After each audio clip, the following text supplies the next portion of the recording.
Himachal news 24/7। बुधवार को अनुसूचित जाति जनजाति के संदर्भ में भीम आर्मी भारत एकता मिशन हिमाचल प्रदेश ने उपायुक्त अनुपम कश्यप को ज्ञापन सौंपा। इस दौरान भीम आर्मी भारत एकता मिशन ने उपायुक्त कार्यालय के बाहर सरकार के खिलाफ जमकर नारेबाजी की। भीम आर्मी भारत एकता मिशन हिमाचल प्रदेश के अध्यक्ष रवि कुमार ने बताया कि संविधान में अनुसूचित जाति व जनजाति के लिए आरक्षण का प्रावधान किया गया है, लेकिन आज तक किसी भी सरकारी विभाग में पूर्ण रूप से आरक्षण का कोटा जारी नहीं है। उन्होंने कहा कि 1 अगस्त 2024 को सर्वोच्च न्यायालय ने केंद्र सरकार को अनुसूचित जाति व जनजाति को मिलने वाले आरक्षण का राज्य सरकार सर्वे करवाए और इनका वर्गीकरण करे, इसके आदेश दिए थे।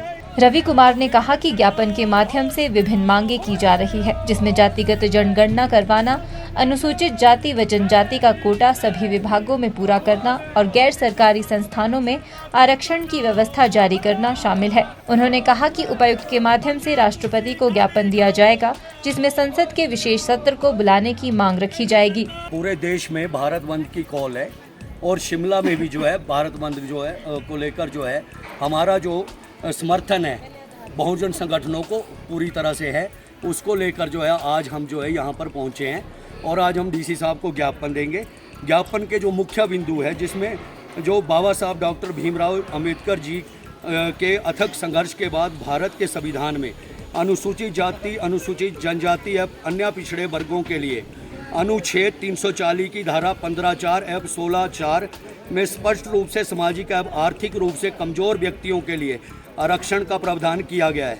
आरक्षण की व्यवस्था 15% अनुसूचित जाति, 7.5% अनुसूचित जनजाति तथा 27% अन्य पिछड़े वर्गों के लिए की गई है। इसी के तहत इन वर्गों की शिक्षा एवं सरकारी नौकरियों में आरक्षण दिया जा रहा है, परंतु आज तक किसी भी सरकारी विभाग में पूर्ण रूप से आरक्षण का कोटा लागू नहीं है।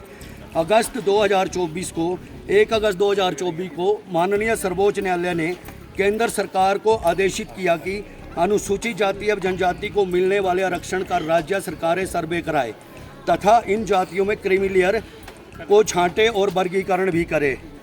तो हम इस आदेश में अनुसूचित जाति एवं जनजाति का जो है काफ़ी नुकसान महसूस कर रहे हैं। जातिगत आधार पर लोगों से बंटवारा होगा, द्वेष भावना बढ़ेगी और आरक्षण का लाभ पूर्ण रूप से इन जातियों को नहीं मिलेगा। दूसरा जो है हमारा भीम आर्मी भारत एकता मिशन ज्ञापन पत्र के माध्यम से निम्नलिखित मांगे कर रहा है। जातिगत जनगणना कराई जाए। नंबर 2, अनुसूचित जाति एवं जनजातियों तथा अन्य पिछड़े वर्गों का आरक्षण कोटा सभी विभागों में पूरा किया जाए। गैर सरकारी संस्थानों में भी आरक्षण की व्यवस्था लागू की जाए। जब तक अनुसूचित जाति एवं अन्य पिछड़े वर्गों का आरक्षण कोटा सभी विभागों में पूरा नहीं होता, तब तक आरक्षण के इस प्रावधान को संविधान की 9वीं सूची में डाल दिया जाए, ताकि आरक्षण प्रावधान में किसी भी प्रकार की छेड़छाड़ ना हो सके। तो हमारा जो है इस राष्ट्रपति महोदय को जो है हम अभी ज्ञापन देंगे डीसी महोदय के माध्यम से संसद का विशेष सत्र बुलाया जाए और सुप्रीम कोर्ट के अनुसूचित जाति जनजाति के आरक्षण में उपवर्गीकरण, क्रीमी लेयर और संसदीय शक्तियों का राज्य सरकारों को प्रदान करने के निर्णय के खिलाफ संविधान संशोधन विधेयक लाकर संसद में पारित किया जाए। इसे संविधान की 9वीं सूची में शामिल कर पुनः पैकेट भारतीय संविधान और देश के 40 करोड़ से अधिक अनुसूचित जाति और जनजातीय लोगों के अस्तित्व और प्रतिनिधित्व की सुरक्षा की जाए। हिमाचल न्यूज़ 24/7 के लिए शिमला से सपना शर्मा की रिपोर्ट।